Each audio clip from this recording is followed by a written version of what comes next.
শ্রী শ্রী ঠাকুর মা স্বামীজিকে প্রণাম জানিয়ে আজকে স্বামী বিবেকানন্দ সম্বন্ধে ছোট্ট একটি ঘটনা বলছি।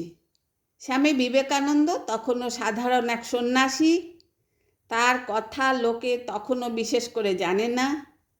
1892 সালে ডিসেম্বরের শুরুর দিকে নৌকা করে ত্রিবান্দম যাওয়ার পথে তিনি খুবই অসুস্থ হলেন এবং তার প্রাণ সংশয় হলো। নৌকায় টানা 7 দিন লাগবে গন্তব্যে পৌঁছতে। তার সঙ্গে ছিলেন কোচিন রাজ্যের এক রাজপিয়ন মোহাম্মদ মকবুল হোসেন। কিন্তু রাজপিয়ন অসুস্থ স্বামীজিকে নিয়ে কি করবেন বুঝতে পারছিলেন না। স্বামীজির তখন প্রবল শ্বাসকষ্ট শুরু হয়েছে। আলেম্পির ঘাটে নৌকা থামলে তিনি একটু গরম দুধের ব্যবস্থা করলেন এবং স্বামীজিকে খাওয়ালেন, কিন্তু খুব একটা সুবিধে হলো না। তারপর ভোর রাতে স্বামীজির কষ্ট অনেক বেড়ে গেল। তখন বাধ্য হয়ে মকবুল ডাক্তারের খোঁজ করতে লাগলেন, কিন্তু অত ভোরে কোনো ডাক্তার পেলেন না। দোকান বাজার সব বন্ধ। তিনি স্বামীজিকে কোনো মতে নামিয়ে আনলেন এবং ধরে ধরে নিয়ে হাঁটতে থাকলেন, কিন্তু আশেপাশে কোনো বাড়ি ঘর নেই।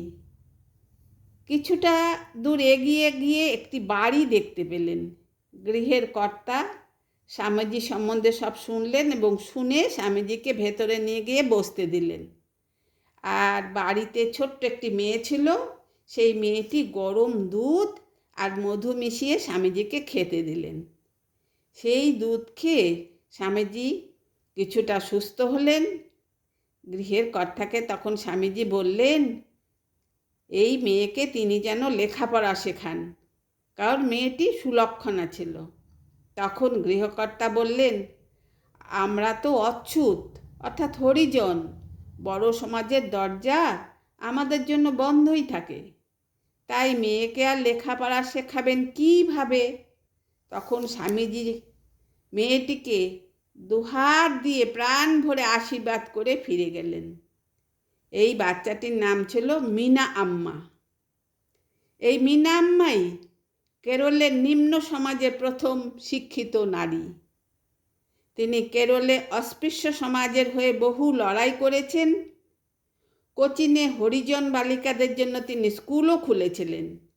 এই মিনা আম্মার ছাত্রী হলেন দক্ষিণের ভিলায়ুধানের প্রথম গ্র্যাজুয়েট। স্বামীজির আশীর্বাদ কিভাবে এই মিনা আম্মার জীবনে ফলে গেল সেটাই এখানে দেখবার। আপনারা সবাই আমার নমস্কার জানবেন। ভালো থাকবেন, সুস্থ থাকবেন।